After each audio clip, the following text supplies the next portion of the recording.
It's Friday night. The Skeptical Health Bar is open once again. Oh my goodness. Whew. It has been a week. It's been a busy week. I am happy to be back here. And we were having technical difficulties. At least I was. Because the laptop that I use, that Divine Donna uses, Donna's back. Hey guys, I'm here. So my laptop that she uses is not cooperating right now. So it's starting to come up. We're waiting for it to reboot so that Donna can join the show and take care of the chat room. But for now, I am going to go over the rules. I got to find the rules. Where are my rules? There's my rules. All right. So rule number 1, as always, is you are welcome to ask questions. And tonight, because we have a guest, you got to hold them questions till the second hour. Actually, you can put the questions up. Actually, you know what? Because of the technical difficulties, you might want to wait a little bit. Maybe give me like 10, 15 minutes and then start putting your questions in. Yeah, because I don't know if they'll come up. Yeah, because we don't know if Donald's going to be able to join us. But rule number 2 is that I don't know everything. And most of the time, my guests don't know everything as well. So keep that in mind when you ask questions, because sometimes we might say, I don't know. And that's a perfectly acceptable answer, at least on this show. Rule number 3 is we follow the Patrick Swayze rule, which means be nice. You can be in the chat room and you can discuss and debate. You can disagree. You can just not like each other. That's cool. But don't devolve into like name calling and all kinds of stupid shit like that, because eventually Donna will be able to boot your ass out of the chat room. And if not, then I'll get it. Because I still have control. I just don't exert it. I let Donna take care of everything. Rule number 4 is I'm sorry, I'm trying to do technical difficulties in this put a Q in front of your question. There you go. Donna's going to take over the rules. Put a Q in front of your question. That way it helps us pick them out much easier and then save them for later. And then rule number 5 is my favorite, and that's drink up. And participate and have fun. Wow. Divine Donna speaks. Oh, here we go. Wait. We're going to get Donna in there or something. There we go. So it's live. I hit that button, waiting for it to go back in, and you should be able to go to the next screen and then pop in. We'll be fine. All right, let me get the rules off because I'm naked. Look, no frame. Let me put my special guest frame on because we're going to bring on our guest. There he is. Hey, everybody. Don. Does anyone call you Dr. Don? Yeah, I get Dr. Don. I get just Molnar. But a lot of times Dr. Don. And that's fine. I like Dr. Don. I like that. I'm going to go with that. That's cool. Mine for the show. So I didn't actually say hi to everybody because I'm popping around here. So let's see. Wait a minute. There we go. And turn your mic off. Make sure your mic's off too. Sorry. Technical difficulties. Oh my gosh. Right, and we talked about it before the show. You were actually following along with me, but I hate when it's like right before we're supposed to start a show and then something goes wrong. Yeah. Like right before, and I'm like, oh my God, I got 20 minutes before we go on. I got to make sure this works. So hopefully everything is working. We'll see. I see everything. All right, Donna's in. Awesome. All right. So I can focus on you now. Woo-hoo! All right, Dr. Don. All right. So first question I ask every guest is, what's your origin story? How did you get into this? I mean, you're associated with the paranormal community. So what's your story? So I read a book. That's an inside joke. All right. So honestly, I mean, really, so it goes way back. All my life, and this is true. This is true, and I'm just telling the facts. All my life, I've had weird stuff happen from like childhood, teenage years, adulthood, to the present day. Weird things happen. Like one of the things I always talk about is when I was a little kid, I would see this like light. It was like a shadow. It was like a kid-size figure of light, just kind of like a soft, yellow, whitish light, head, shoulders, and I would see it kind of peek around the corner and then peek back. And peek around the corner and peek back. And then sometimes I would see this thing run across our living room. This went on for like a year or so. Probably I was like around, probably like 6-ish, 7-ish, somewhere in that age. And I remember saying to my mom, Mom, I'm seeing this thing looking around the corner. And my mom was like, what? And she was like, well, that's probably just your guardian angel. So we kind of chalked it up as it's just my guardian angel. So, so we always had those kind of things going on. That's one of the phenomena. The other thing I used to have happen. Now, this is kind of interesting because this all happened. A lot of this stuff happened initially in the first house in one house where we lived. And I don't know if it was something to do with that particular location, but one of the things that would happen too is I would hear my name be yelled. Like I'd hear Don, and it would sound, I would have sworn my dad called me. So I'd run downstairs and I'd be like, hey, who called me? And they're like, what? And I'm like, you guys called me. And they're like, no, we didn't. And you could tell, obviously they were in the middle of doing something totally different in the kitchen. So, I don't think they were messing with me, although I can't say 100% they weren't, but that would happen like this kind of distant Don, so that was kind of some of the things that happened. Of course, I'd hear the footsteps when nobody was there and all that kind of thing.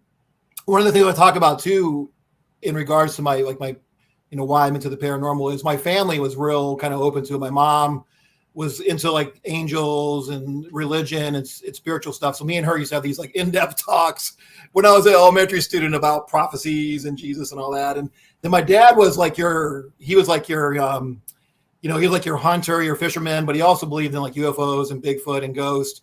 So we often would have, throughout my life, would have little family kind of get-togethers and talk about, did you hear this? Did you hear that? So we've just had an open forum all of our lives to kind of talk about paranormal things. And then one of the other stories I told recently to somebody was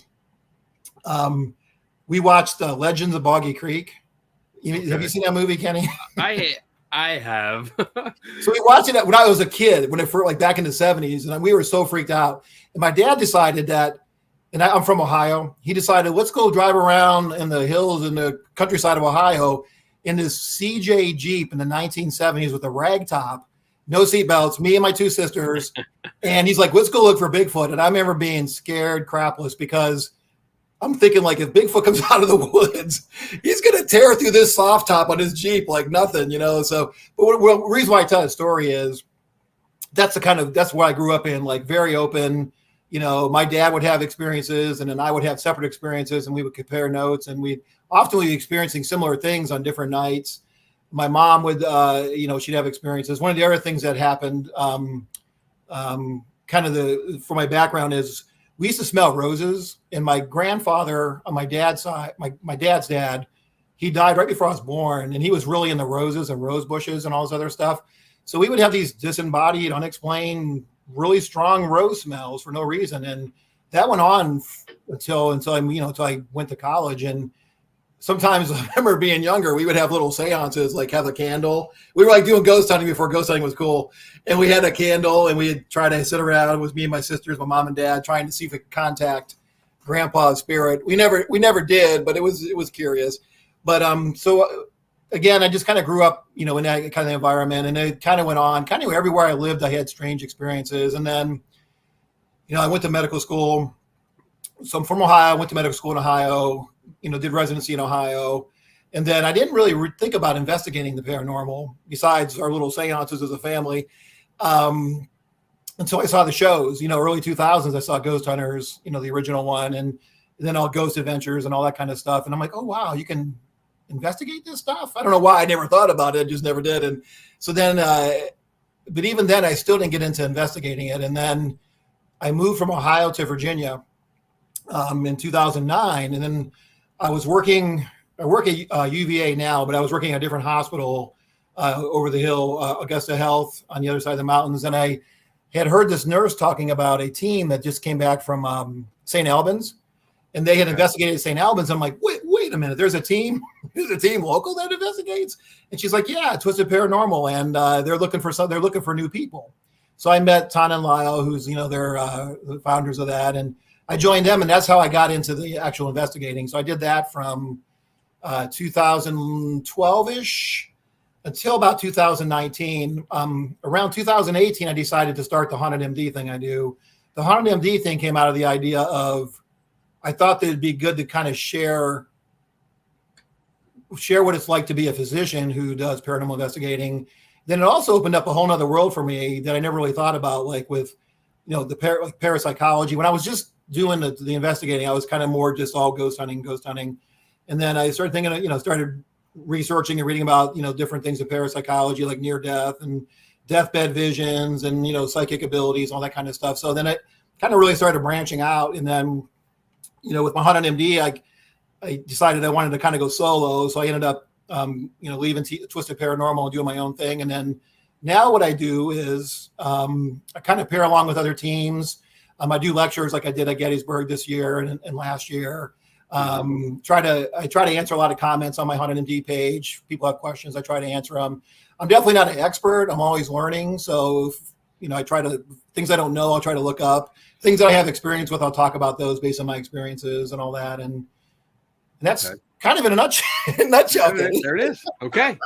I'm curious now. I mean, so I can kind of relate to your upbringing a little bit, I think. And I want to clarify. So sure. you it sounds like your parents were they were believers Yes. in a lot of paranormal stuff. Yes. And were they religious? Were you religious? So my mom was raised Catholic. She did all the, the catechism, communion, all that kind of stuff. My dad was more Protestant. He didn't really push us to go to church, but my mom kind of took it upon herself, and I'm glad she did, to kind of get us to understand, the Bible and Jesus. And, she would have us watch the shows like Jesus of Nazareth and those different shows that were on Moses. The 10 Commandments was always on around Easter. So she was always kind of made sure we had that. And then when we could go to church, we would. And then my dad, like I said, I don't remember my dad ever going to church, but he did believe. He believed in, in God and all that stuff. And, but he was probably more, I don't know if I would even say agnostic. I mean, he believed in God. But yeah, he wasn't a big church guy, but he wasn't against us going to church. But, we didn't all go to church as a family. My mom would try to get us to go. And then as far as myself, I went through phases, as a kid.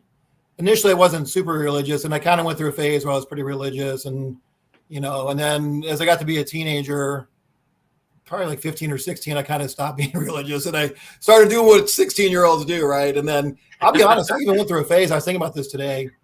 When I was in college, I got to a phase of not even believing in God for a while, and then I was in a biochemistry class. And I've never told anybody this story, Kenny. And I was in a biochemistry class, and we were doing the equations and all the way the metabolic pathways and all the checks and balances, and checks and balances on those checks and balances for metabolism. And it hit me that there's no way that the complex metabolism of humans or life in general could have just randomly popped up. So then I came back around to the idea that there has to be, a God. It has to be God and some divine intervention for this to be what it is. So, wow. And now this just got so much more interesting. And now, he does have a point. Well, I mean, I don't agree with that. I would disagree with that, respectfully. Disagree. What the biochemistry thing and God having a hand in it. Yeah, I don't buy into any kind of intelligent design. But why wouldn't we know how to take care of ourselves then? Like, why are we so far behind? Behind what? Like the science of like the medical science part. Because we're evolving to get there. We're learning as we go. Go ahead. I mean, I like the idea of evolution. I like the idea that we're learning as we go and we're evolving as we go. I don't, because I had a similar, I guess, upbringing. My mother was Catholic. I was raised Catholic. My father was, I think he was Methodist. I really don't know, because he never did anything. He never did any kind of religious activities, except with my mom. My mom told us to do. Basically, that's what it was. So my brother and I were raised Catholic, but we both dropped it. For lack of a better word, I'm not trying to be derogatory, but we just dropped it. I don't believe in any kind of God or gods, any of them. Right. So, and I've been okay with that. I haven't had any issues, but that's me. That's What me. makes you what makes you not believe? I mean, is there something that made you decide not to believe in it, or? It was just when I got out of that bubble, because I had you had that bubble. Well, at least I did. It was community. Everyone in my neighborhood kind of did the same thing. They all went to Catholic school. I went to Catholic school, so I had this constant reassurance or reaffirmation. Is that a word? Reaffirm. It was no Revelation. Reinforcement. That's what I'm Brainwashing. trying to get. Reinforcement of this is how it is. This is the way it is. And once I got out of high school and was exposed to different cultures, different ideas, I realized like, wow, there's so much more out there, and not everyone believes the same thing. Right. And every kind of like religious organization or organized religion, let me say it that way, had their own idea that they were right and everyone else was wrong. Right. And I actually thought that was comical. I thought that was funny. Like, wow, everyone is pointing at everyone else going, you're wrong. And it just hit me like weird. And then when I started looking into mythology and seeing all the Greek gods, the Roman gods, all these pagan gods, or goddesses too. I mean, there's so many. There's hundreds and hundreds, thousands, literally. And then I was thinking, well, like raised Catholic, you're taught to believe in one God above other gods. Like when you read the Bible and you read the Ten Commandments, it actually says to oh my God, now I'm drawing a blank. But on you shall not have any other gods besides me. Or right. Yeah. So it's acknowledging that there are other gods, just this one has to be on top. And I was like, that's mind blowing to me. Growing up, being told there was only one, and everything else was fake. But then I'm also, I'm a science enthusiast. I really got into more of the science and just realized, like, all right, I don't. Through mythology, through history, there's been a need to create gods and goddesses to explain things when they didn't have an explanation for it. So I see that and see the evolution of that, how other gods were acquired from different cultures and then appropriated and then made, their own. So for me, religion just doesn't hold anything for me. That's understandable.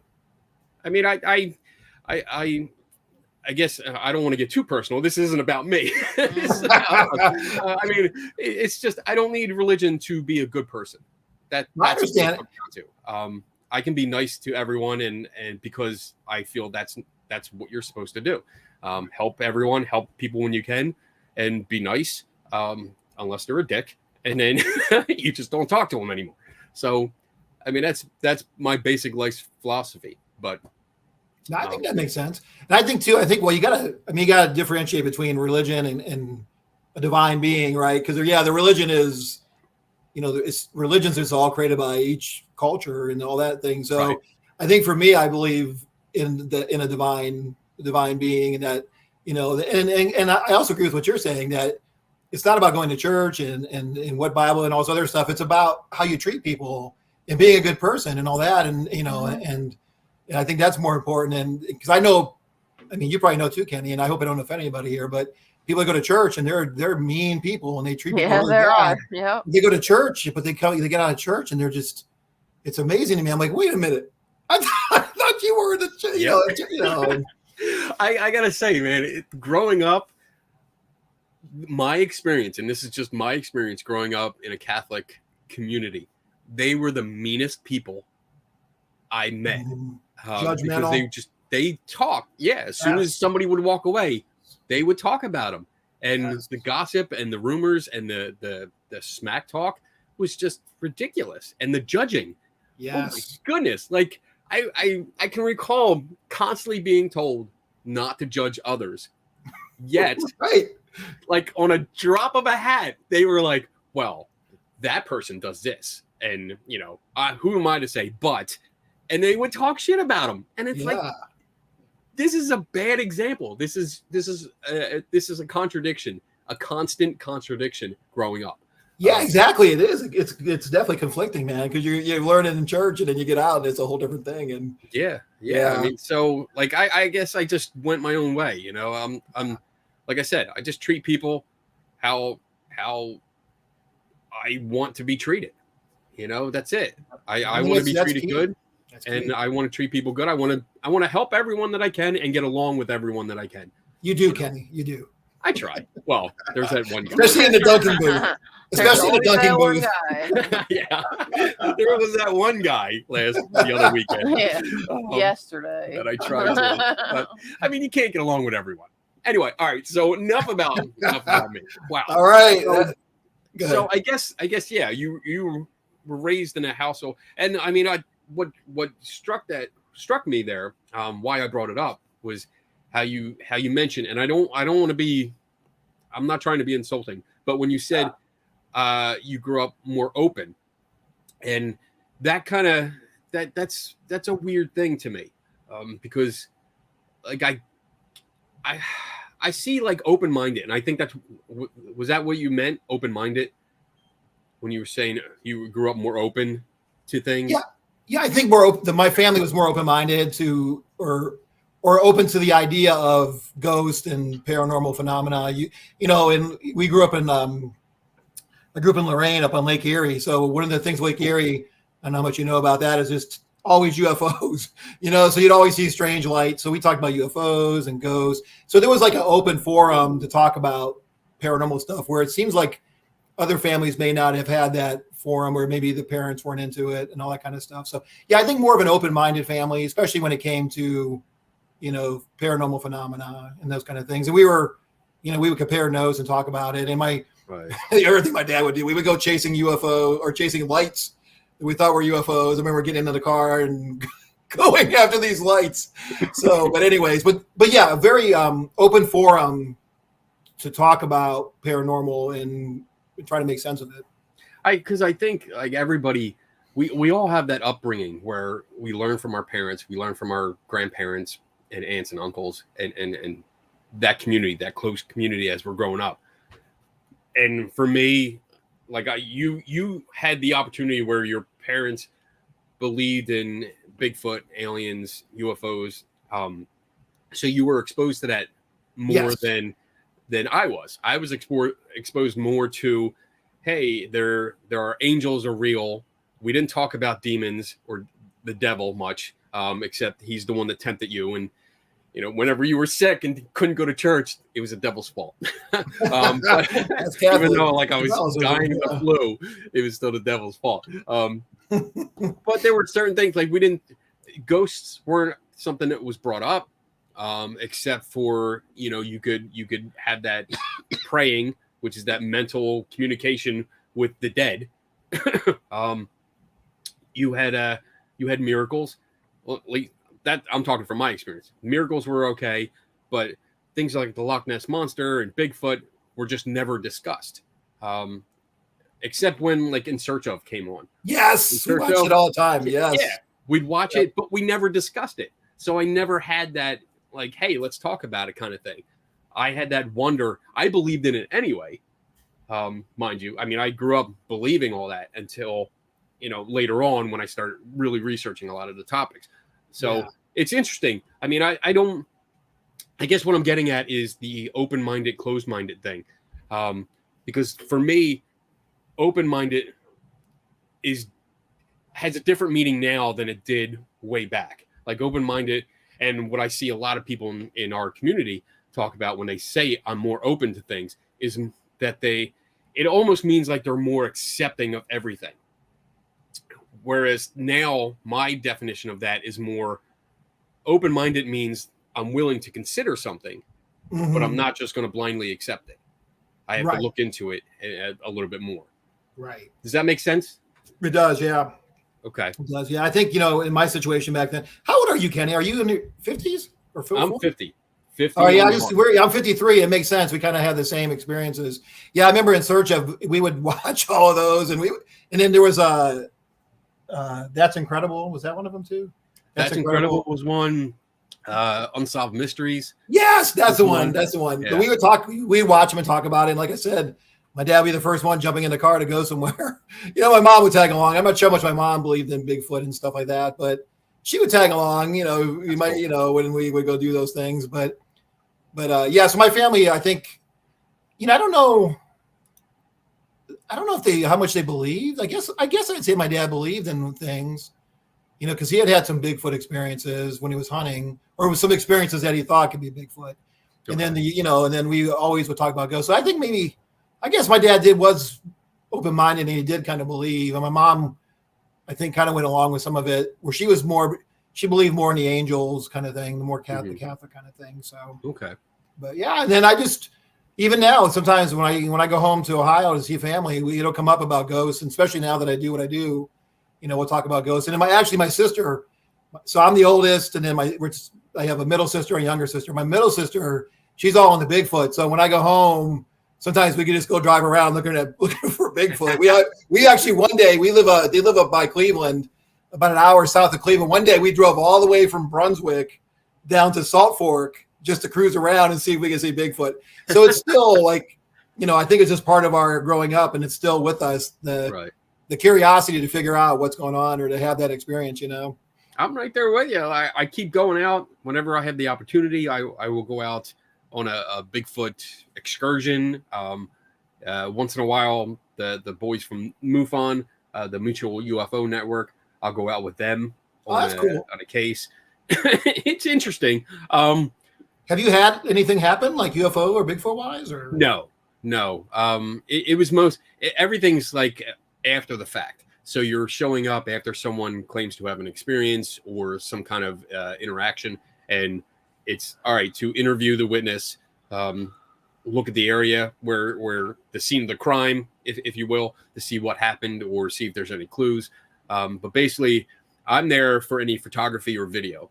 So if they have anything like that, I can take a look at it and give them an informed opinion on what it is, or what it might be. So that's always fun. That's interesting because you get to hear the story that's told by the witness, and that would be cool. Once in a while, there was one that came up, and it was as she was telling the story, she kept hiding her face, and I could see her smirking, kind of like going down like this, and I could see a smile.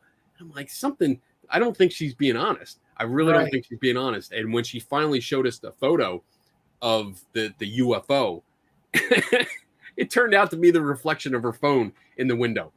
Oh no! I was like, all right, now I know what's going on. And you have to be careful because, one of the things I look for is what kind of materials are around the house. And there were a ton of UFO books, all books on UFO abductions, alien abductions, and stuff like that. It's like, all right, well, this person is definitely into it a lot, and there's always that that idea that you have to keep in there or consider that they want attention because they're so into this hobby that they want to be part of it. So you have to keep that.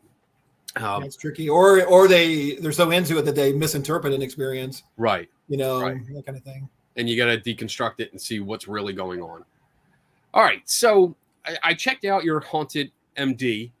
Page. I was looking through it a little bit because when you have someone on your show, you have to be like a stalker a little bit. So you got to figure out what they're talking about. What are they into? And I saw some of the videos you put out. You put out little short videos where you talk about a topic, and I thought they were really interesting. And one of them, thanks, man. You're welcome. One of them was about experts. There's actually two that caught my attention. The one was about experts, and the other one was about the corner of the eye sightings. Yeah. Let me ask you first, experts in the paranormal or paranormal experts. What's your take on that? Well, I think, like I mentioned in that thing, I think you can, well, first of all, we don't know for sure about the paranormal, right? We get these different interactions and have these experiences. So I think it's hard to be an expert in the paranormal, but I think you can get pretty versed at investigating the paranormal. You may get really you may know the equipment very well, or you may have procedures very well. I think you can get an expert in the sense of investigating, but I think what I was trying to get at is that there's not really an expert in paranormal itself. Like there's not an expert in ghosts or expert in spirits or expert in Bigfoot. I mean, what there is, you do gain experience the more you investigate, that you do get this knowledge base and you get an understanding of how to approach or how to potentially approach an investigation. So yeah, I always, you come across different folks who seem like they got it all down and they know all the answers. And it's like, it's like, I don't know, maybe not. And, so basically the idea of it's hard to be an expert in a field that we don't really know for sure what everything is. You know what I mean? So. Right. I mean, I agree. I totally agree with what you're saying. That this is a question that comes up a lot, and I get asked this question a lot, and I hear it on different shows, or I hear people make statements, and it goes both ways. Some people are like, yes, they are experts in the paranormal. Look at all the people on TV, and they point to like Zach Baggins, and I'm like, shut up. And then there's other people like, no, there's no experts at all in the paranormal. And my take has always been, look, there are experts that are involved with this community. You have doctors, you have craftsmen, you have electricians, you have scientists, chemists, biologists. You have a slew of people that have some kind of expertise. That's a good point. And they're involved in it. So yeah, there are people. There's a lot of people that can bring their expertise to an investigation. I mean, for me, I would love to have. I love having a carpenter. When I go to a private residence or any residence or any building, having a carpenter there is great because it's like, all right, they can give you a wealth of knowledge about how things are put together and how they wear and what might creak or crack or different things like that I have no clue about. Right. I think that's a good point. Yeah. And I love even like electricians too, or electricians or plumbers, because you could be pipes and other electrical things. Especially I think electrician would really be good, especially if you're thinking about EMF and all that kind of stuff. And right. Yeah. Somebody say, "Oh no, that's that EMF field. That's because you got the wires behind the wall, or or something." Mm-hmm. But home inspector, I would love to have a home inspector. Yeah, that's a good one. That would be great. Yeah, somebody who kind of has a general knowledge of everything. Right. Right. But I agree with you with the idea that we have so many people, and I'm sure you've seen it at conferences or at like big events where there's someone that's claiming to be a paranormal expert, and they're claiming exactly what you described, like somebody that says, I know everything about ghosts for a fact, and I'm an expert in this, where you can't be. You simply can't be, because first of all, we don't have a ghost in a jar to study, so we can't be an expert in something that I can sell you a ghost in a jar. Donna's pimping her craft business out. She can sell you a ghost in a jar. There you go, man. But I agree. And in your background, so we can delve into that a little bit. Sure. You're a medical doctor. Yeah, I never did talk about it. Yeah. So I'm internal medicine. So let me jump backwards a little bit. So you go to medical school. Medical school is kind of a generalized study of everything. It's like 4 years. And then at the end of your 4 years of medical school, you get your MD, your doctorate degree. And then you decide, what do you want to go into? You want to be a surgeon? You want to be OBGYN? You want to be internal medicine, family practice, peds, whatever. Then you do a residency. So I did, so then you do a residency. Like if you want to be peds, you do 2 or 3 years of pediatrics, where it's just you're learning everything you need to know about peds. For me, I did internal medicine. Internal medicine is adult medicine from age 18 to the time you pass away. And then I even do a little more specialized. I'm a hospital-based, so I don't do any office practice. I do all in the hospital. So medicine's really evolved over like the last 20, 30 years, where it's not feasible for the most part to still do like a traditional practice where you were in the office and the hospital and you did all the care. It's, the way the system is, some people like to stay in the office and it's better to stay in the office for them. And other folks like to work in the hospital and It's better for them to work in the hospital. So what happens now is, say you go into the hospital, your primary doc may not see you, but a hospital-based doctor will see you, like me. We take care of you and get you all set up to go home. And then when you go home, you go back to your primary care doc. So it's just kind of the way things have evolved with medicine. Now, there are still some people that hold out and keep doing the whole office and hospital stuff. So I do hospital-based medicine. I've been they call me an attending because I'm done with my residency. I finished residency 2001, so I've been an attending for almost 21 years. 21 years now, 22 years. Hard to believe. It feels like I just finished. It flies by, doesn't it?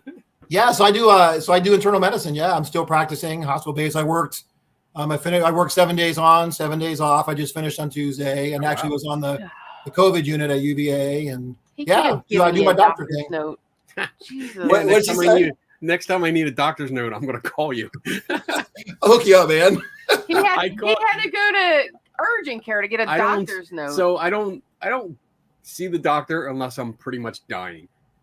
That's just me. And I called my doctor and I was like, look, I've had COVID. I tested. I have all my tests. Like every day I take a test and I have them all. But I need to go back to work. I need a doctor's note to go back to work.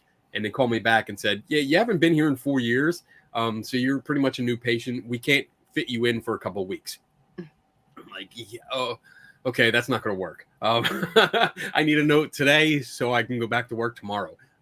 So yeah, I had to go to urgent care, but that's just me. I know I'm a horrible patient, but I just don't, unless I'm like falling down and I can't get anywhere by myself, I will not go to a doctor.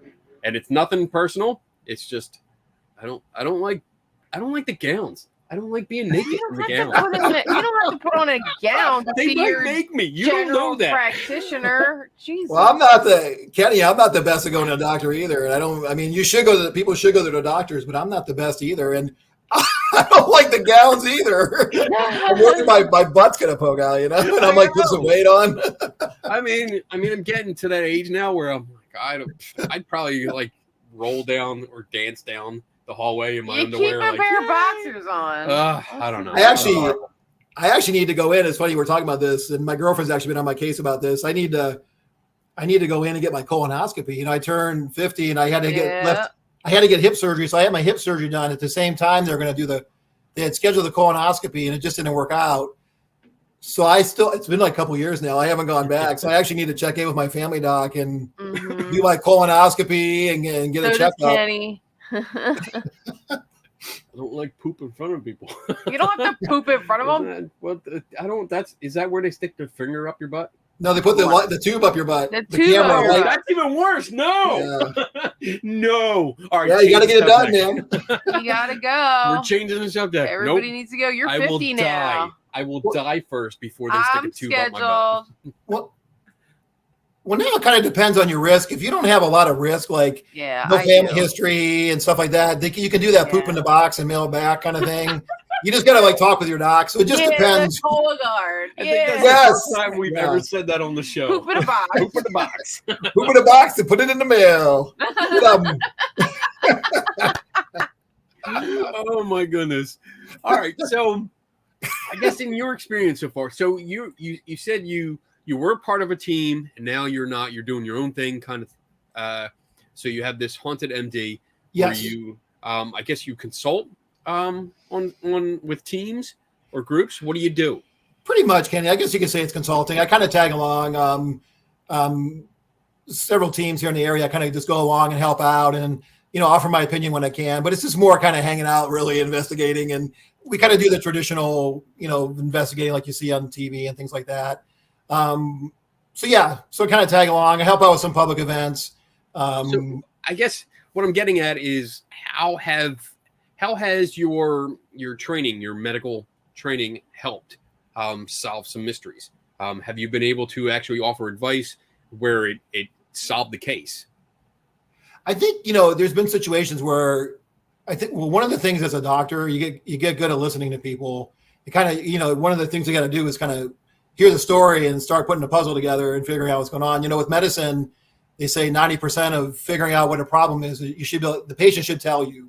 The rest comes from like your exam and your test. So I think, you kind of get good at kind of listening and then having the knowledge I have, like you can kind of start telling when, a client, maybe there's a medical thing or a psychiatric thing going on. So I think in some instances you're able to say, I'm not sure, this might be something more natural, or this might be something, what medicines are they on? Are they supposed to be on oxygen?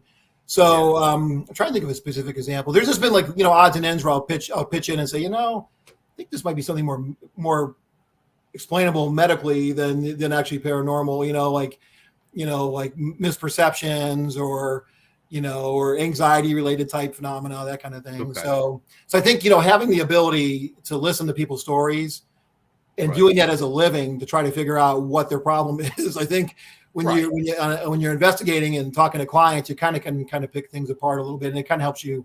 And you can also tell too when people are more sincere, or if you can kind of see when people are having something real happening versus when it might be something more psychiatric going on or psychologic or something like that. So I had a recent, I wouldn't say case, because it was a colleague that came up to me and asked me he wanted to talk to me about his mother.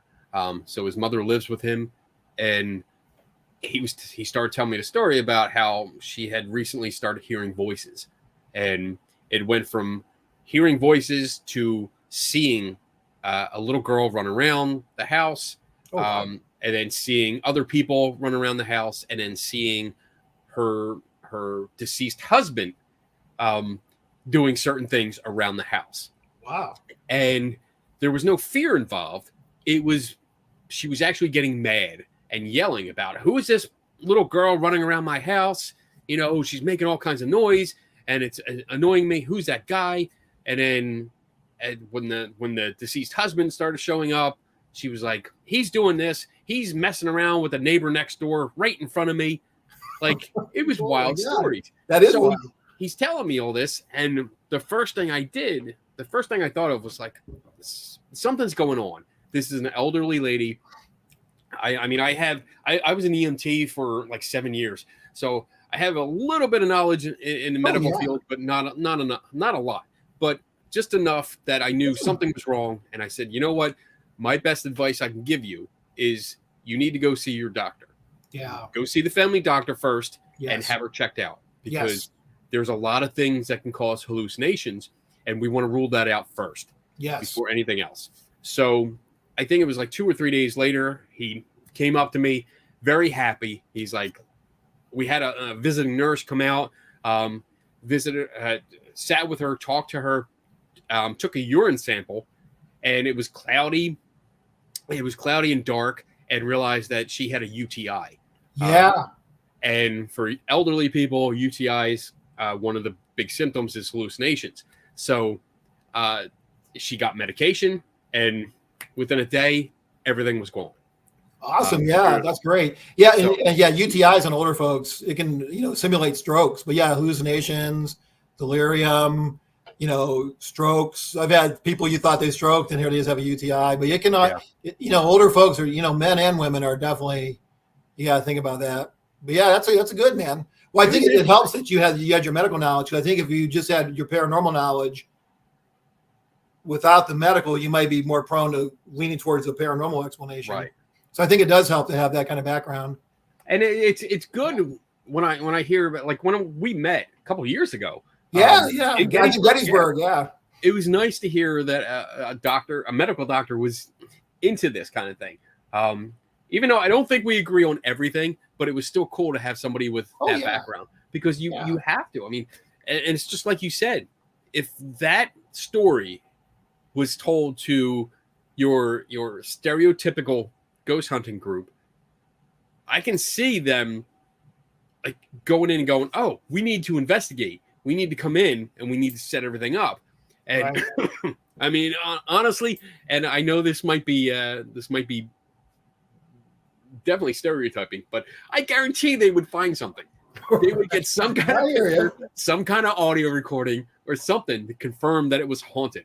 And that's always my fear. Going into private homes, that you would have that kind of situation and it would escalate because a group would reinforce. and instead of getting the care that they need, they get an opinion that they don't need, and probably makes it worse. Yeah. 'Cause I don't know what happens. Hopefully, you can tell me what happens if a UTI is left untreated. Well, probably in that situation, you can get septic. Septic is when it's like a whole body response to infection. You can get low blood pressure, more confused. Okay. I mean, if you get severely septic, I mean, you can get kidney shutting down, and I mean, you could potentially die. I mean, if you had an untreated infection that just was going on. Yeah. Right. Now, sometimes, every now and then in a younger person, UTIs will kind of resolve themselves occasionally, but somebody older like that, yeah, she would eventually probably end up in the hospital, either on a regular floor or potentially ICU. Yeah, I think we're talking like late 70s, 80s, easy for her age group here. So, yeah, I mean, that's something I always recommend when I hear any kind of hallucination type activity that I would consider it could be possible hallucinations or anything like that. Always go see your doctor first.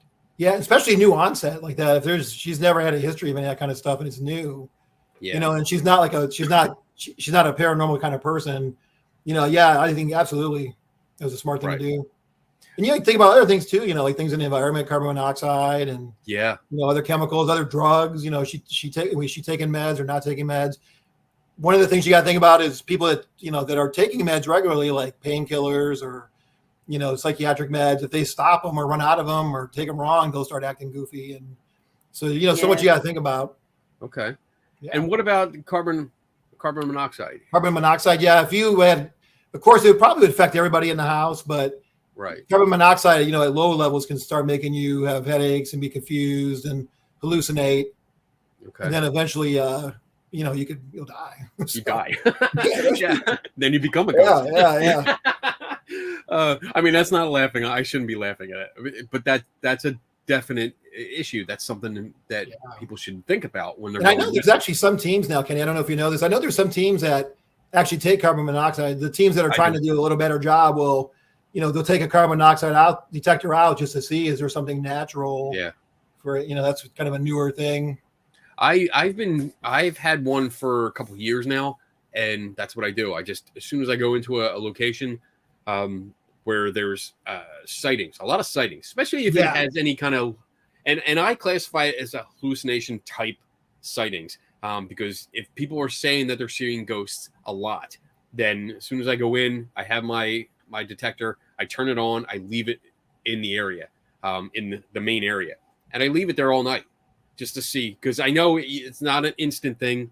You have to leave it there. I think for most of them, and this is off the top of my head, so don't take this as concrete, but I think it's got to be like 10 to 15 minutes that you have to keep one of those detectors out in order to get start getting good samples. It makes sense. I don't know for sure, but it makes sense. Yeah. Turn it on, leave it, go about your business, do your interview, talk to them, walk around, look at, different areas where experiences took place. Just let it go the entire night. That's what I do. And so far, it hasn't gone off. So that's good. Good. Yeah. That's good. I mean, I'm in the back of my mind, and this might be me. I hope it goes off one day. Just so I can say, like, look, this is the reading. Let's look it up. It's above safe level. Yeah. This is probably causing. We got to call someone. You got to call someone to come out and check like your heater, your boiler, whatever, and see where there's leaks. Probably get out of there too. Yeah. You don't want to stay in there. Yeah. Absolutely. Yeah. That's awesome. I love bouncing. What else could do you know anything off the top of your head? What else can cause hallucinations that might be relevant here? I mean, you worry about, stuff like low blood sugars, diabetics, they get low sugars or even real high sugars. If you get like blood sugars, normal blood sugar is less than 110. If you got like a sugar is like 400 or 500, that can make you probably start seeing things and misperceptions. Alcohol withdrawal. You got, somebody who's a big drinker and all of a sudden he doesn't drink anymore.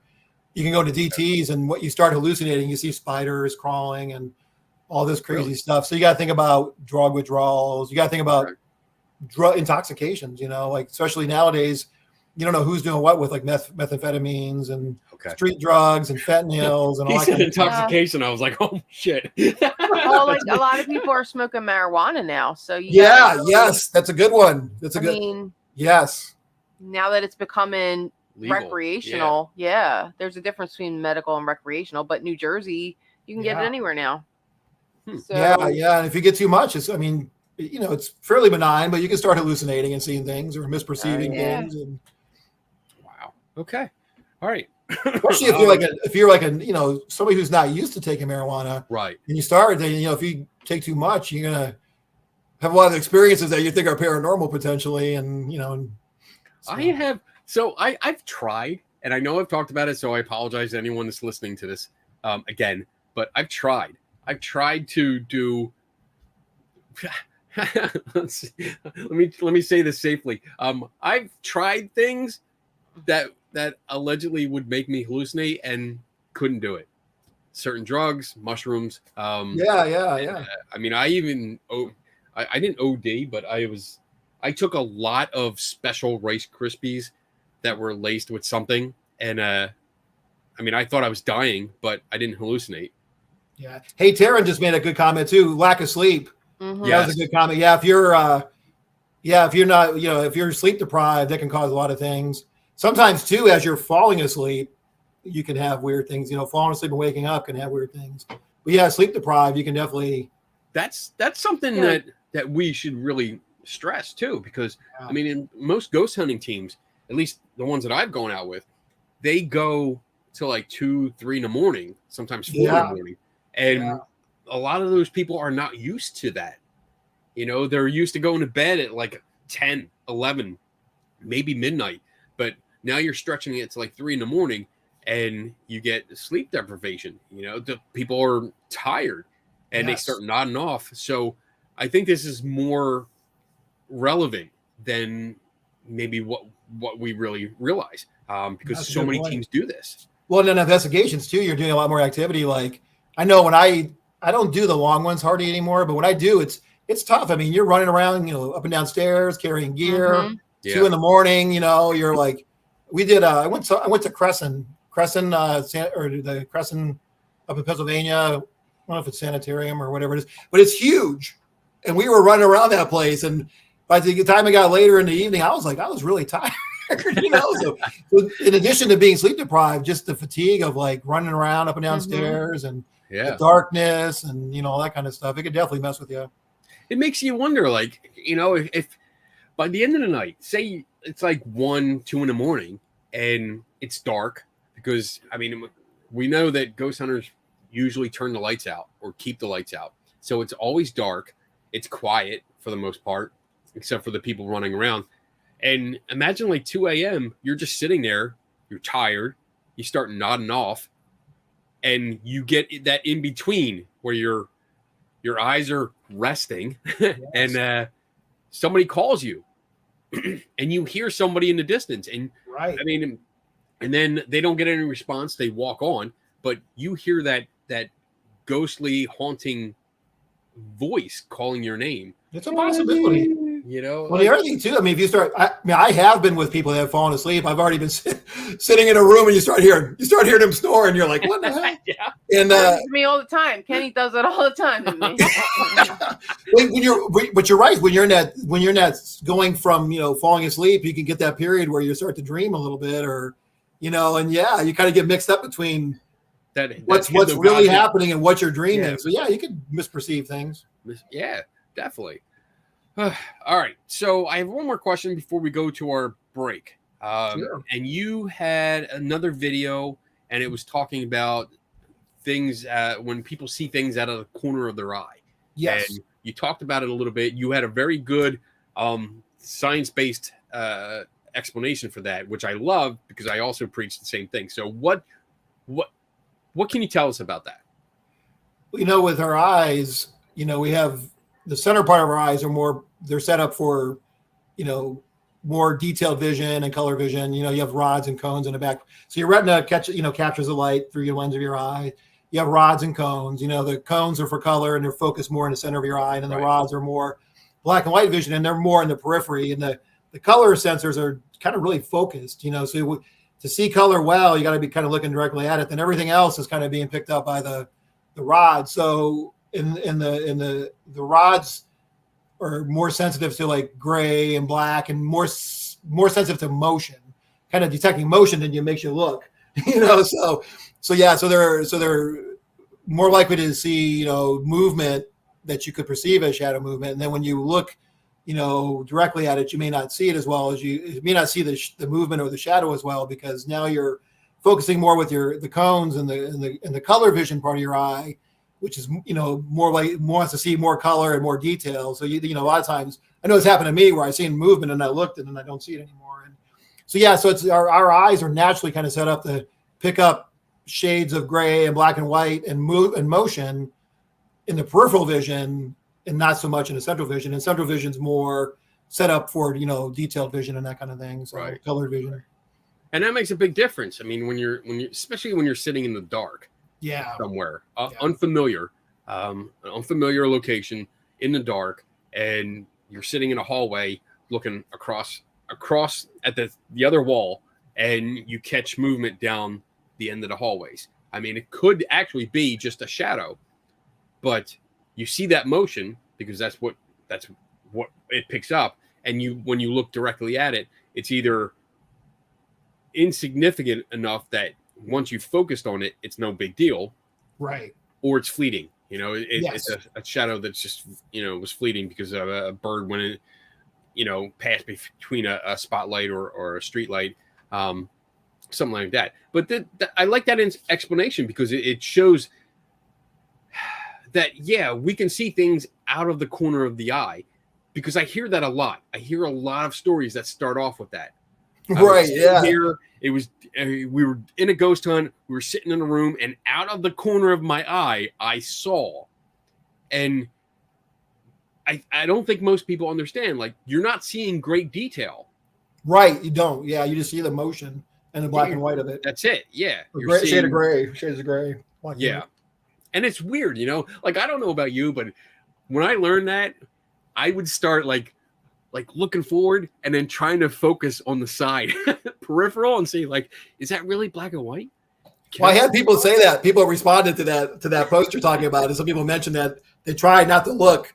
So when they, when they see the motion, they try to just keep looking straight, and so it's weird. It's really weird. But yeah, once you understand that, like, all right, once I focus on things, I'll see it better. I'll see it with more detail and hopefully see what's really going on. Yeah. All right. With that, I think we're close enough. We're going to take our pee break. Yes, we're going to take our pee break.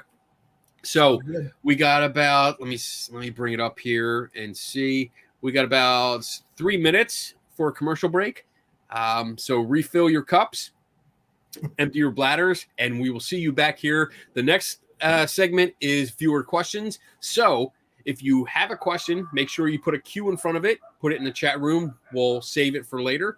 But we're going to do viewer questions in the next hour. So it's up to you guys in the chat room to ask Dr. Don different questions. So with that, we're going to go to break, and I'll see you in 3 minutes.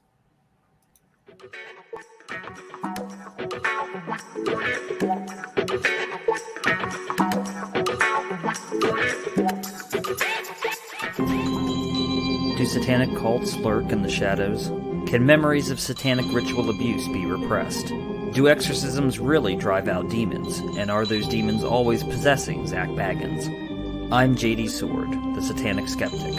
Join me on The Devil in the Details as I examine these questions and more, bringing a skeptical and satanic perspective to the paranormal. The Devil in the Details, available on Apple Podcast, Google Podcast, Spotify, and more. Gentlemen for us.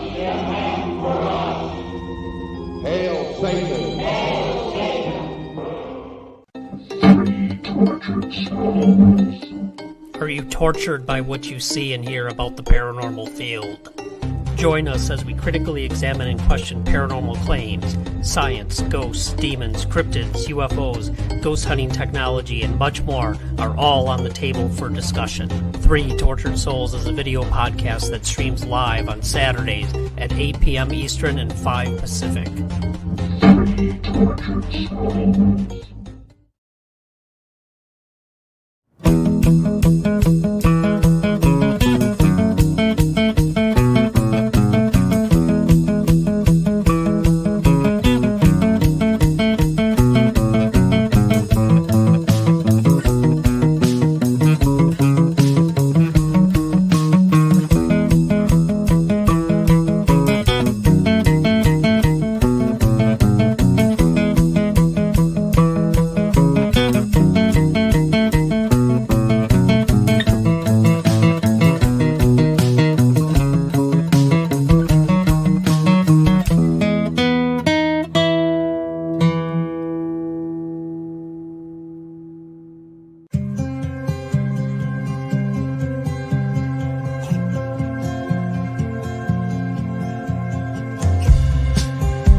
All right, we are back. All right. That feels good. I always need that. I know. I hear you, man. Me too. All right. Poor Donna is having so much trouble. My laptop's just freezing up and it's not working right. So unfortunately, she's frustrated. All right. But we have a couple questions. Again, if you have any questions for Dr. Dunn, feel free to put a Q in front of it and put it up in the chat room, and we will we'll get to it. We'll get to it. All right. So let's see right here. Let me see. Okay. So first question is from the well-known skeptic. What's up, Rob? Question: what science is there behind some people having these type of strange experiences, apparently frequently, and others like me never having had? So I guess what he's saying is that he's never had any kind of paranormal experience or strange experience, because I think this was early on. Yeah, it was early. Yeah, it was like 15 minutes after we started. So I guess because you were talking about growing up, you had all these experiences, and he never had. So do you know if there's any kind of science or any kind of maybe explanation you might be able to provide? I don't know if there's any science. It's actually a great question. It would be interesting to study that, to see why more folks why some folks are more prone to experiences than others. I know there is some research out there, and I can't remember who did it. One of the parapsychology guys looking at that people that had a traumatic childhood or trauma, or, some kind of traumatic childhood or anxiety type issues or stressful kind of childhood or upbringing tend to seem to be more likely to have paranormal experiences. So I don't know if that plays into it. I can't remember the exact paper for all that, but I know there is some research out there that people have had those kind of a rough childhood or a rough life tend to be more prone to paranormal experiences. Now, I'm not sure, if there's any other science besides that. It does seem, with my experiences, with myself and then my colleagues, is people that have had experiences tend to be a little more open to it, and people that have never had experiences is kind of what he's saying, just never do have experiences. I often wonder sometimes, though, if people have experiences, but they just dismiss them as just coincidence, or, you know what I mean, Kenny? It's not like something that happens that I think, oh, that was kind of weird or spooky. Somebody else who really doesn't think along those lines might be like, that was just, the wind, or that was just the electricity acting funny, those kind of things. So I don't know, You know, I'm wondering if it comes down to interpretation as well, because depending on your upbringing and your current biases, because I want to make it clear, we all have biases, both sides, believers, skeptics, everyone in between, we all have biases.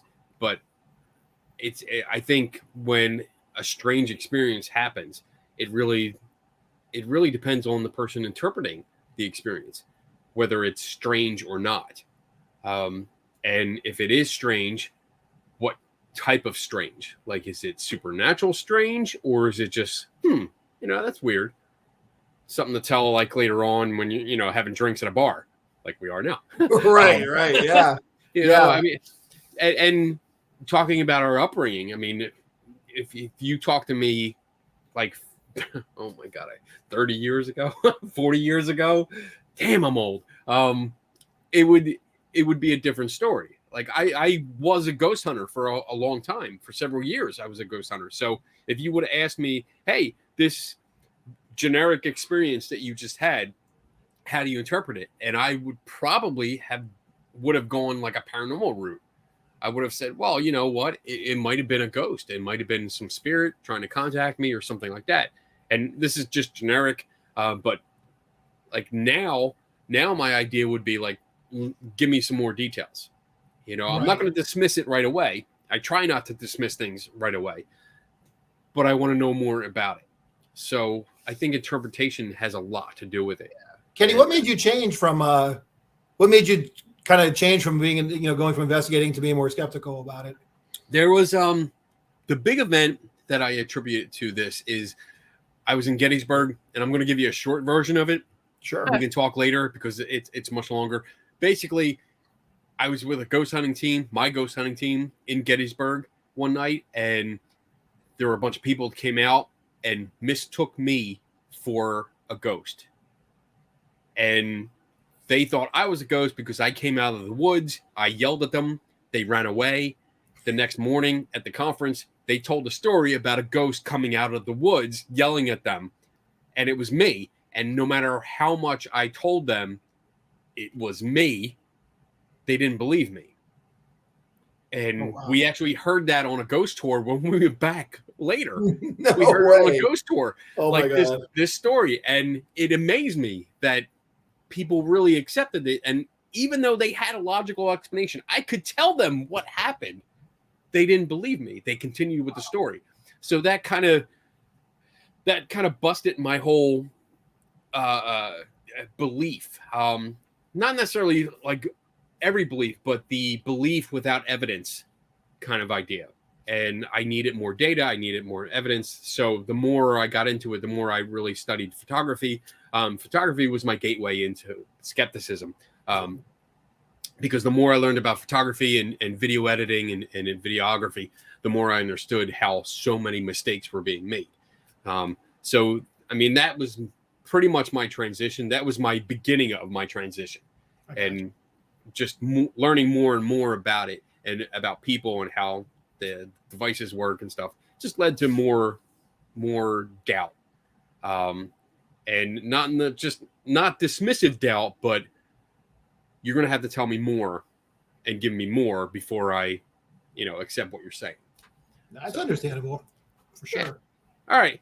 Let's see. Yeah, that's a great question. I'm going to do some digging and actually see if I can do a little more research on that question. But it is interesting because there are folks that don't have experiences and never do. And it's, and then there's other folks that have a lot of experiences. So yeah, I agree. I mean, it goes along the whole spectrum back and forth, Yeah.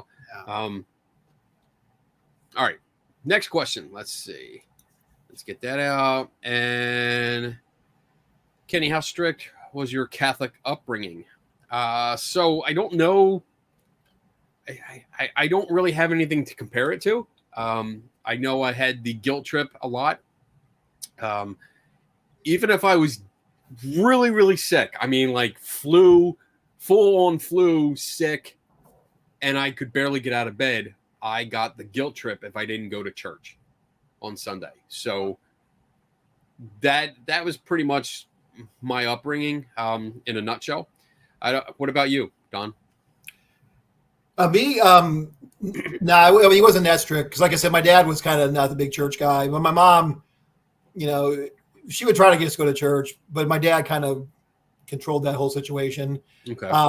So no, there wasn't that much guilt. It was more once. So my mom's mom, my grandma, she would go to church all the time, and we actually had moved from the house where I had all those crazy experiences to another house, and so we had lived on the east side of Lorraine and moved to the west side of Lorraine, and I lived closer to my grandma. So me and my grandma would go to church. And I just went. At that point, I was more into the more religious at that point. I'm trying to think how to say it. I was more religious at that point in my life. So I would go to church every Sunday with my grandma, but there wasn't this guilt or not. It was like if I could go, it was great. If not, right. But yeah, it wasn't strict like what you're talking about. I think my issue, maybe as I look back, it was never explained to me why. It was just, you have to. That's what you're doing. Sunday, you go to church. That's it. And that probably played a role in my rebellion, because by high school, I wasn't going to church. I was at the playground. I would stop along because the playground was on the way to church. So I would stop at the playground and hang out there with my friends. And for me, and if my mom's watching, oh, I'm sorry, Mom, but I would know what time the gospel would be read out, and I would make sure I went to church to hear the gospel because I had to report back to my mother on what the gospel was about every week to make sure I was going. So that's what I did, hung out. I was like, oh, I got to go. Be back in 10 minutes. Go church, get that, come back. I was good. So yeah, no, mine wasn't that strict at all. It was more, I think my mom was just trying to make sure we knew about God. And then going to church was kind of up to us. In fact, I didn't get baptized until I was like 16 or something like that. Oh, okay. Yeah, my dad was, I don't know what it was. He was strange about us getting baptized and all that. So we finally all of us got baptized kind of later in life. I never did like first communion or any of that kind of stuff. So yeah, I never liked the taste of it. I didn't like the wafers. All right. Next question. Let's see. Kate Marie. Couldn't it be assumed that the Bible is a book about the paranormal and unexplainable? Talk about spirits and mystical beings with no proof or evidence, just the word of people who wrote it. Thoughts? Well, I mean, it is a book written by people. I definitely don't want to offend anybody. I mean, I think it's a bar. We're in a bar here, even though it's virtual. So if you offend somebody, it's their own fault. They shouldn't be here. Yeah. I mean, I think the Bible, it's written by people. It's a book of stories about religious type things. I think some of it is meant to help people follow rules and stay in order and all that kind of stuff. But yeah, there is mystical stuff to it, with angel. I mean, God himself is a metaphysical being, right? Or herself is a metaphysical being. The angels are metaphysical. Nice. The Holy Spirit, the devil, all this stuff is metaphysical. So yeah, there is some metaphysical or paranormal to it. I agree. I mean, I have several versions up on my shelf. I have several versions of the Bible. Versions. It's not my Philly coming out. I got several. There are virgins. I'm like, wait a minute. There are several versions of the Bible on my shelf. I mean, I oh my gosh, I have so many. I even have a Masonic one. But anyway, you go through the different versions, and I mean, there's books missing from different versions. There's added books on others, and yeah, there are a lot of metaphysical ideas. I mean, burning bush, angels, which I don't think angels are actually. I'm sorry, everybody thought you said virgins. It wasn't just me. I'm sorry, people. Thank you. Hate you all. It is a bar, right? Yeah, it is a bar.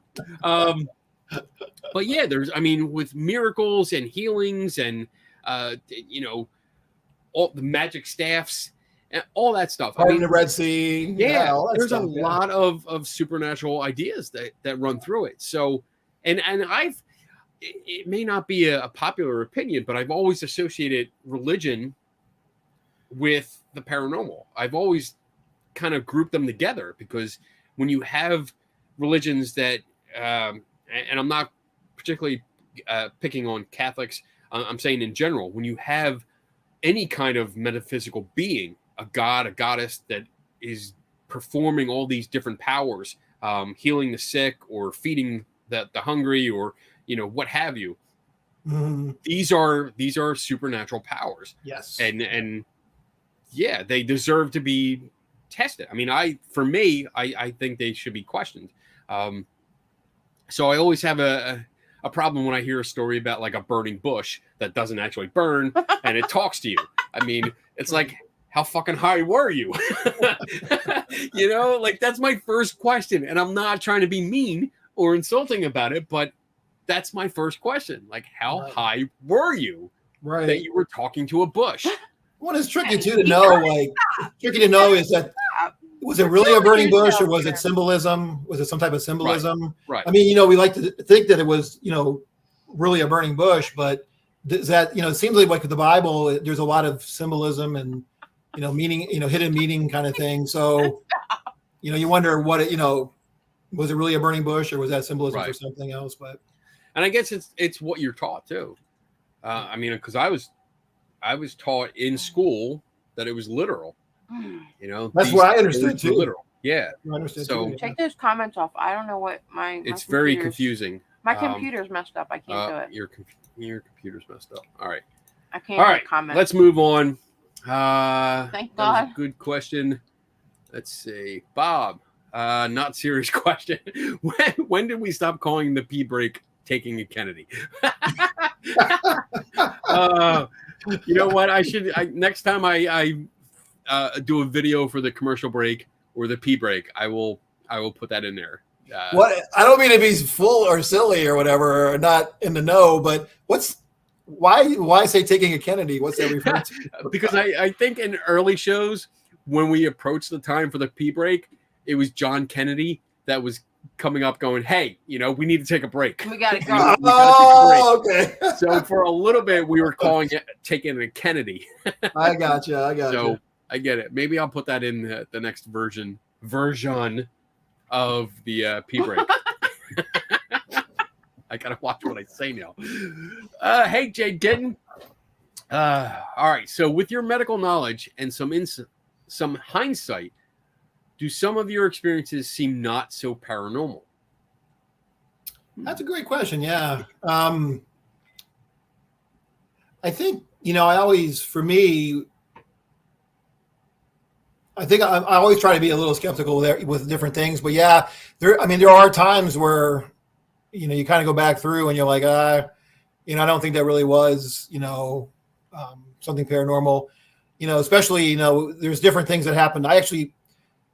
The nurses and cleaning people and the maintenance people, they all come to me with their stories. So, so you kind of can, having some medical background knowledge on different things, you can kind of, even patients too and their families will explain different things. So there are times where you can kind of put it together like, I don't think that was necessarily paranormal. It seems like it was more disease related or something like that. Personally, I'm trying to think of anything. I think I always try to rule out normal stuff as much as possible. I'm trying to think of a specific example where my medical knowledge necessarily came into play. It's difficult. It can be difficult. Yeah, it is. I mean, there's so many. I mean, I usually when I'm put on the spot by a question like this, it's like if it wasn't a live show and you asked me that question, I could probably like pump out like 3, 4, 5 examples. But usually it's like live show. You ask me a question. Hey, what's a case that you solved? And I'm like, I don't know. But pretty much every one I've written about, I've solved. But right. All right, we'll come back to this. To this. I'm going to keep that up just in case one pops into your head. All right, so from Bob, as a medical professional, what is your opinion on mass psychogenic illness in connection with the paranormal? What I am asking is, do you think there is a mass psychogenic hallucination where ghost hunters all see the same thing that isn't really there? That's a great question. I mean, so the mass psychogenic illness, it does seem like something real. You get folks kind of all believing that something's happening that's not. Usually when ghost hunters all see the same thing that isn't really there. I don't know if I'd say that all ghost hunters in general. I'm thinking that you may have that happen on a particular investigation, with a team, like, say you got 3 or 4 or 5 of you guys. I can see where the mass psychogenic illness could potentially affect, a whole, like the group of people. I think ghost hunters in general as a group, I don't think that's happening with all ghost hunters, but I think on an investigation, I think there's a possibility for that to happen. Because you do kind of start, feeding off each other, and you got to kind of put each other in check. It's like, I saw that. Right. Oh my God, you see that? And you all start kind of buying into the experience. And as a group, all of a sudden you're having this experience that, that you kind of need to step back from and take a little better look at it. But I think, I guess what I'm wondering, is he asking for all ghost hunters in general, or just, ghost hunters, in a location kind of thing? I don't think all ghost hunters are going to be prone to that. I don't think. Right. I mean, what do you think? I definitely think there is a almost like groupthink thing going on where you have. Let me see if I can explain this right. If it's late at night, there's a group of ghost hunters. They're in a location, and one person says, "I see something down there." Right. And there could be, and I'm not saying this happens all the time or at all, but I can imagine other people looking down a hallway and saying, well, now I do see something kind of moving, and you're in the dark. It's a long hallway. And I think I know there's a term for it. I forget what it is, because your eyeballs are constantly going left and right. And when you're in a dark environment, there is oh my God, I can't remember what it's called. There's a condition. It's not a condition. It's an effect that happens when you're looking down a long, dark hallway and it looks like something's moving when it's not. Now I'm going to have to look that up. But I can see like one person saying, I see something down at the end of the hall. And then 2 or 3 other people saying, yeah, I think I see something too. Yeah, I've seen that happen. Yeah. And there's like an influence. There's a psychological influence that happens that people might not actually see anything. And this is really difficult. And I want to clarify that I'm speculating here, because I haven't been in that situation where I have been able to sit each individual down and interview them separately, because that's what you would have to do. Right. I think in this situation that's being described, you'd have to take everyone and say, all right, separate first. Everyone separate, and I'm going to interview you and say, what did you see exactly? Give me a detailed description of what you saw, and then compare notes and see if they actually saw the same thing, or if they were responding to the initial, hey, I see something down there. Yeah. No, yeah. And actually, that's what I was saying too. I think, yeah, if you're a group of ghost hunters, I think can definitely have that effect. I didn't know if he was referring to, all ghost hunters in general. But yeah, when I look at the question, yeah, if a group of ghost hunters, I think they definitely can influence each other. I mean, because I've been in situations too where, that's happened to me, where somebody's like, do you see that? And I start looking, I'm like, I think I do see that, but you're not sure, but everybody else is seeing it. And you think, well, I think I've seen it too, but you got to kind of like back off of it. But yeah, I think it can happen for sure. For sure. Yeah. Okay. Now, I think though, I know some teams will try to control for some of that stuff. Like they'll say, if you see something, don't say anything, go write it down, talk to somebody independently. So that way, say I see something with somebody else, they're not going to hear my story. I want to hear their story. And then you compare notes to try to see, because that actually happened kind of recently. I was at a place called Scotchtown, Patrick Henry's house in Virginia here. And me and this other guy and a couple other people were in the room. And I saw, for a split second, it looked like a ghost standing in the door. And I was like, what? And then the other guy kind of seen it too. And we didn't say right away what each other saw. But then I was kind of like, I said, I think I saw something.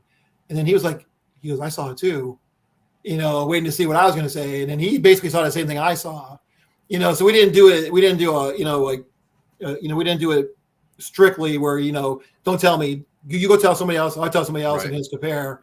So there is a way to try to control for some of that, I guess. But I think there is potential to influence each other in investigation for sure. So Right. I mean, I would advise if that comes up, if somebody says, I just saw something down there, like stop everything, say no more, and all parties that claim to see something, write it down. Write down a detailed description of what you saw before you compare notes. Because once you compare notes, everyone starts filling in the blanks of everyone's story, and it really gets confused. Yeah. So to answer this question, I think it's possible for sure. Cool. All right. Moving on. Jade Kitten, with your medical knowledge. Oh, wait. This we did this one already. I did have a story. If you go back to that one, I was thinking about this. When I first started investigating, this lady was she was on oxygen. She had COPD, which is chronic lung disease. I can't remember if she was a smoker or not, but she was supposed to be on oxygen all the time. She lived in this old farmhouse, and all the activity kind of evolved around her. And she was seeing like shadow figures and stuff holding her in a bed and all that kind of stuff. So we kind of went in there and started kind of investigating, and there was kind of odds and ends, little things, like EVP this and K2 meter this and that. But it turns out that we started talking about like medical stuff, that she wasn't using her oxygen all the time. And, if you have a lack of oxygen, you can start hallucinating. So we're able to kind of pin down, using kind of the medical knowledge that I had at the time was, that we think most of her experiences were she was popping her oxygen off, either purposefully or accidentally, and then she would have these experiences. So that would be an example where, at first you're like, oh my God, she's seeing shadow figures. And, and then as an investigator, as a team going in there, we had a little this and little that, like you're saying, like if you go in there, you're bound to find little something that's going to make you think it's paranormal. But it turned out that it was mostly medical. And once she kind of got her oxygen straightened out and all that a lot of the activity had stopped. Okay. That she was experiencing. So that's an cool. example of that. So like that. Yeah. Awesome. All right. So Squatch Talk. What's up, Squatch Talk? Is there any percentage to the all right. Is there any percentage to the ghost phenomena that is unexplained, and what percentage roughly would that be? Is there any percentage?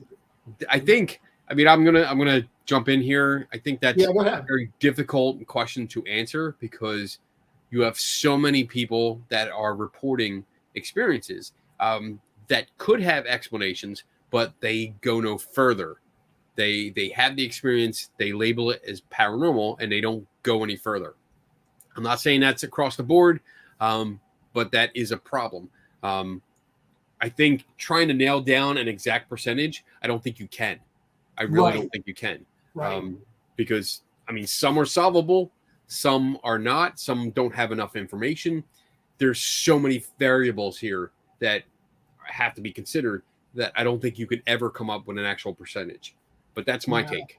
I agree with that too. And I think, kind of related to this a little bit is I think we have to kind of be careful. So I watch, different, work with different teams, and I watch different videos. Not so much the teams I work with, but the videos you see on YouTube and Instagram, all these other things. People are quick to call something a ghost. The K2 meter flickers, or there's a dust flies across, or something like that. Right away, that's a ghost. This is evidence for a ghost. And I think that we got to be careful not to jump to that. Right. This is a ghost. If you have an EMF meter or whatever it is, and it goes off, something triggered it. You just got to figure out, is it explained or unexplained? If you can't explain it, then it's an unexplained trigger. So it could be some energy field that did that. But I think you have to be careful to say, was that a ghost or not? So I see a lot of people right away. This is a ghost interacting with us, and I'm like, well, it's definitely curious, but I don't know if you can say it's a ghost. So good. Yeah.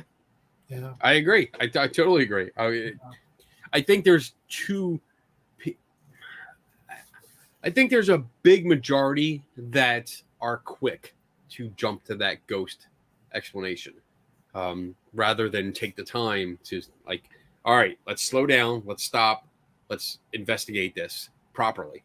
And they jump to the conclusion that it's a ghost, and that's why we can't nail down a percentage, Right. because it's just there's too many. And then once that happens, that story gets propagated on, right? Yes, So it's like in the living room, I had the REM pod go off, and it's like that story gets spread on to the next people. Well, when the other team was here, they had the REM pod go off, right? So there gets to be a whole right. All right, cool. Good question, Scotch Talk. Let's see, Redman, Don, have you ever been on a ghost hunt not with any groups in Ohio? I have actually investigated well, actually, let me think about this for a minute before I say it. I haven't investigated in Ohio. So I didn't start investigating until I was in Virginia. So this is actually interesting. Well, not interesting. Well, curious story, I guess. So I went to school, or did my residency in Akron, Ohio, which is south of Cleveland, in between Cleveland and Columbus. And then I went to work in Worcester, Ohio, which is kind of between Akron and Columbus. And Worcester is real close to Mansfield, the penitentiary there. Yeah. But I never had it on my radar to go there. And it was like literally 15, 20 minutes away, so I never did. I didn't investigate in Ohio, in a team fashion. I did a little bit at my house by myself, but I didn't start investigating until I was in Virginia until around 2012 when I joined a team. So I've never officially did like a team investigation in Ohio, believe it or not. I've been in Virginia, North Carolina, Pennsylvania. I think that's it. Yeah. So cool. All right. Good question. All right. Next, Redman again. Don, as the ghost doctor, what is your take on the ghost tour groups? Well, it's funny you mentioned. I do a lot of those things. I think if you got to do it, well, first of all, if you assume that ghosts are real and that soul, that there are souls of humans, you want to be respectful on these things. Sometimes I feel like, if we truly believe the ghosts exist and they're souls of humans, it seems disrespectful to go in there and taunt them and try to provoke them and all that kind of stuff. So from that standpoint, it kind of bothers me. The other thing I think is that I think people that go to the tours, I think they probably get they have unrealistic expectations. Because Kenny, from ghost investigating and myself, when you truly do an investigation, a lot of times nothing happens, right? But these people show up and they want bing bang, stuff happening. And I'm like, I see some people get frustrated that, oh, this is a bunch of crap and waste my money. It's right. Like, but the nature of it is that generally things don't happen. So it is kind of a weird thing. I don't want to rain on it, but sometimes you do kind of wonder. I mean, I think it's nice when like the money's going towards to the location. Like a lot in Virginia, there's a lot of ghost hunting public tours to get money for the locations to update them, to preserve them. So I think that's good when it's for a good cause. I think, if you're doing ghost tours just for your own profit, I'm not sure that's a good thing necessarily. But I think if you're doing it in the sense of, entertainment and you're trying to get money for the location or a foundation or something like that, I think that's reasonable. So, but I do think about sometimes, if we, we're putting souls on, or like a zoo, or like come to the zoo and see the human souls, so it is kind of a weird feeling sometimes ethically if you believe that souls exist. I mean, if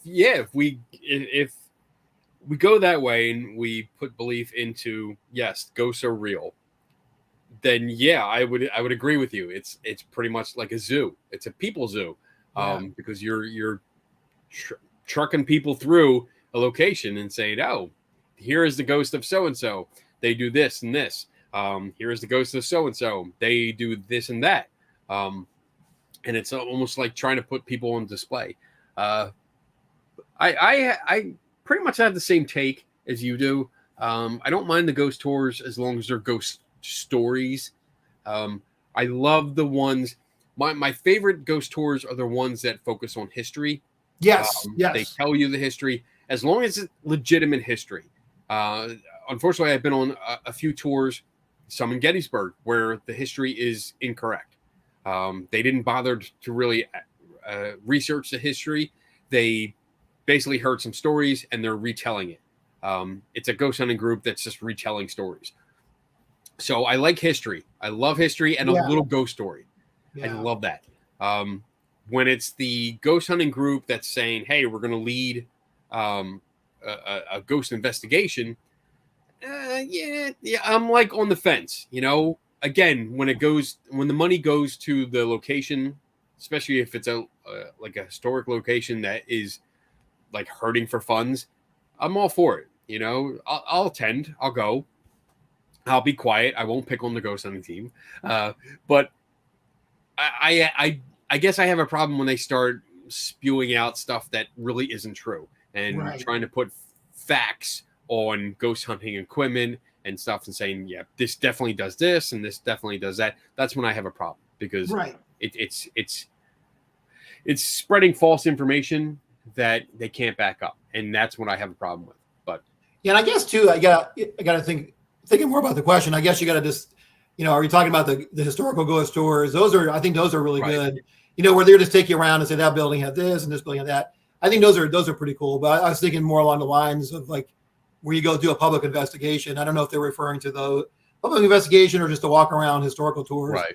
But I agree with you, Kenny. One of the things I get out of investigating is I love the history, and it's also nice. You get all kinds of access to places that you wouldn't get as just a public, or if you restaurants or museums, you get like access you wouldn't normally get. So it's kind of good it's kind of cool to have that access, and also just learning the history and putting it all together. I agree. Yeah, I agree. Yeah. Yeah. We'll leave it. We'll leave it there.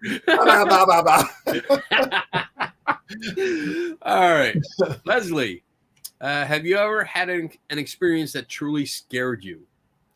That's a good question. Yeah. Well, I had a couple. Well, one situation sticks out in my mind. There's this place. We're actually going to do a Halloween event coming up here. It's called Swananoa. It's this marble mansion on top of Afton Mountain, just right outside of Charlottesville. This guy, James Dooley, built it for his wife. She was in the Swans.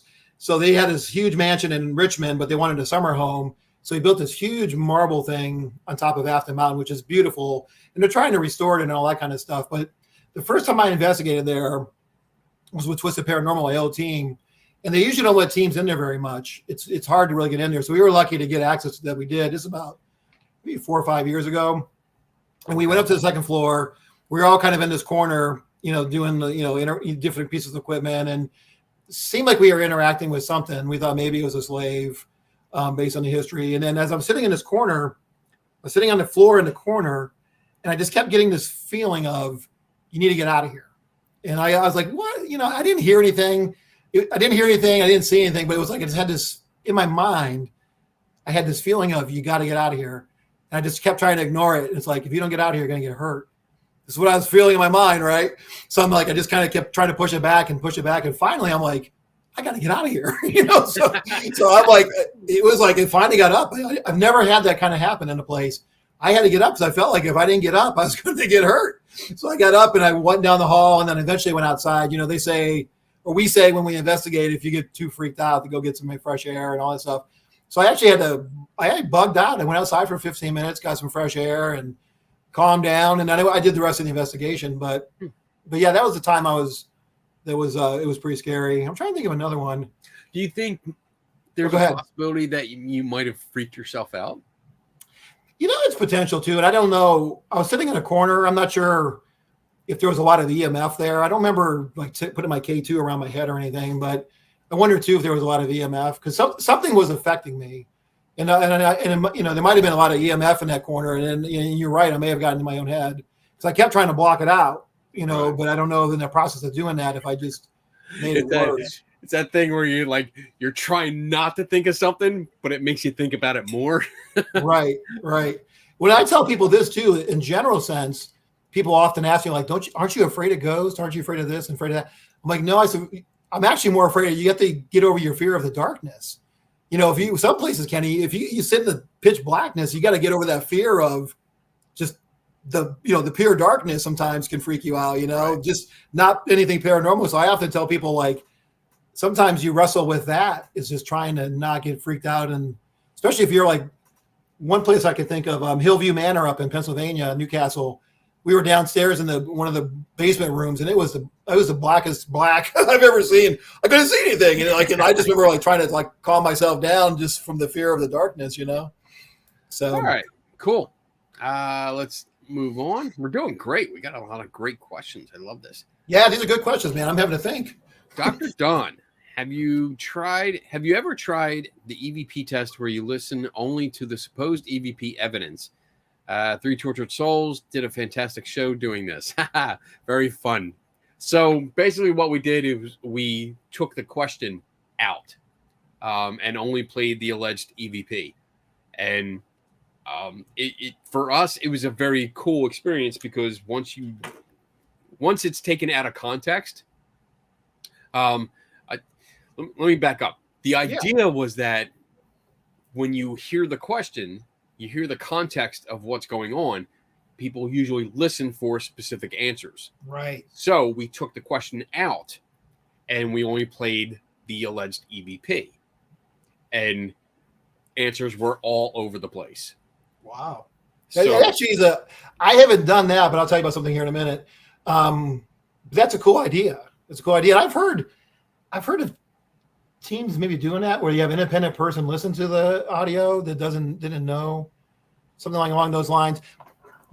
But the idea or the concept kind of reminds me of the Estes method, where you're, with the Estes method, you're using a spirit box and you're putting these noise canceling headphones on and you're putting a blindfold on. So you don't hear the questions and all you hear is whatever is coming out of the spirit box. So you just blurt out what you hear. So you don't know. And I've been on both sides of it. So it's kind of interesting. Been on, where I've had the headphones on, I couldn't hear any questions. I just would say whatever words I thought I heard. And then afterwards we would compare. And it's interesting that in one situation, there was what I was saying went along with the theme of a Civil War soldier, being injured and stuff. I didn't know that, I was just saying what I thought I heard. But it's a similar concept of that where you don't know the questions. You're just kind of saying what you think you hear. So I don't like the Estes method. The issue I have with that is that it's basically just putting one more step into a spirit box session. So normally when I hear, excuse me, when I see people use a spirit box, they're listening, they're asking questions, they're listening for a response from the radio. And in my observations, as they're asking questions, I'm hearing snippets of radio frequencies. I'm hearing radio stations. So I'm hearing words, I'm hearing phrases, and it's only after the question is asked that they start listening. And then they start picking out something that seems relevant to them. So in this Estes method, now you have someone that is basically doing the picking out the phrases for them. So they're listening to the radio and they're spitting out things that they hear. And from my observations, right, the people that are hearing it are retrofitting those phrases to their questions. So whether it fits the question or not, if it does, great. If it doesn't, they switch questions. And I can see that. Change the direction. You still got a chance for bias. Yeah, I can see that. Because and some words that you say they're so generic that you can fit them into different responses. And we're also still depending on someone's interpretation of what they're hearing. Yeah. Well, that's the other thing too, Kenny. It's a good point because I was going to say that when I was the blindfold headphone person, you would hear a word and you're not quite sure. Was it fire or was it sire? You know what I mean? Like, right. You just kind of say, I think it was yes, but it could have been something else. So you're still, even though you don't know what the question is, you may not have the word right if it was a word at all. Right. So it's tricky sometimes because I know there was times when I was doing, I'm like, I think it said step, but I'm not sure. So. Right. But, I mean, I've always had a problem with that. The spirit box, the ghost boxes. I've always had a problem with that because it's you're going through radio stations. They are broadcasts, and you're picking them up, and you're only getting parts of them. So if you have a big word, like if you have just like I don't know, like illness, If somebody says, if you come across a broadcast that's talking about mass psychogenic illness, Right. only get illness that comes through because that's when it's swept across that station, then you're going to go with that. And I've seen people do this where they're like, oh, illness, you had an illness, you died from an illness, like what kind of illness? And that's where the conversation goes. And it wasn't anything supernatural or paranormal. It was basically just timing. And so that's, I guess it comes down to controls or lack of controls with that. This is a very open, for me, it's anomaly hunting. So any kind of EVP, any kind of ghost box, any kind of Estes, all of that is anomaly hunting. I don't consider that a scientific method whatsoever. But that's just me. Right. That's understandable. I can understand that. Yeah, I'm not a big spirit box fan either. I think it would mean more to me to leave something on one frequency that's not being used, and just listen for something. I know there's still a chance you could pick up some cross talk or whatever, but if I had one frequency and I had a voice come across and there hadn't been voices forever, right, then that would be something pretty compelling, but it's not exciting, right? Because the spirit box, you got a chance to pick up stuff and that may or may not be anything. But yeah, I'm not a huge fan, and hopefully people aren't going to get upset by that. But another thing with the spirit box is the noise drives me crazy. That I can only do it for a couple of minutes, and I'm like, Yeah. You know what? I usually take, and I think, you can see it here. This box right here. This is a Faraday box. I built a Faraday box. So this blocks AM and FM, and I've taken it along with me, and I've had them put their spirit box inside of it. And as soon as you close the lid, nothing. And you get this. It actually turns into more of an ocean sound. You get this shh, no words, nothing, just plain old static, very smooth. And it's all my idea is always, hey, if it's in here and you get a voice coming out saying, hey, Kenny, what's up? That's pretty cool. I will be blown away. Please, that's what I'm looking for. But have you ever got a response doing it that way? Nope. Yeah. Anytime it's going in the box, nothing. Interesting. Nothing. I've sat with. I got a couple different boxes or radios that you can just put the one station on, and I haven't had anything come through on just one station. But yeah. All right, moving on. Let's see what do we got here. Here's a good question, Melissa. Favorite Hollywood film, pop culture ghost. Oh, shoot. That's a good question. It's not a simple question. It's like, wow, this is harder than all the other questions. I know. Well, the first thing that comes to my mind is that movie Ghost with Patrick Swayze. I thought they had some interesting concepts in that. And then we were watching a Netflix show recently, and they had what the hell show was that? I don't think it was Stranger Things, but there was something along those lines where I thought they really had done a lot of research about, potential paranormal stuff. Trying to think what the heck show was that. Ghost is I can't remember. One. I mean, it's a good one because the concept. Kenny, was good. Sorry to cut you off. Sure. Did you ever see the show The Others? Yes. That was cool. That was a great movie. That was cool. Nicole Kidman. Right? Yes. Very, very good film. Yeah. That's one of the few films that, as I'm watching it, it really took almost like halfway through before I realized, wait a minute. I wonder if they are the ghosts. Especially because of the fog. Once the fog took over, I was like, whoa, something's up. That was a really good film. Yeah. It was. Yeah, actually, I just watched it about a year ago with my girlfriend. She had never seen it, and I'm like, you got to watch this because it's kind of cool from a ghost standpoint. And yeah, really good film. All right, so let's see a couple more questions. Bob says, at the bash this year, what table was your favorite besides the Skeptical Help 3 Tortured Souls? The 3 Tortured Bar Souls. It's kind of weird. If you guys didn't know, during our live broadcast, which had a really shitty signal, Dr. Don was one of our guests that sat down with us, hung out for a couple minutes with us. But so go ahead. What do you remember?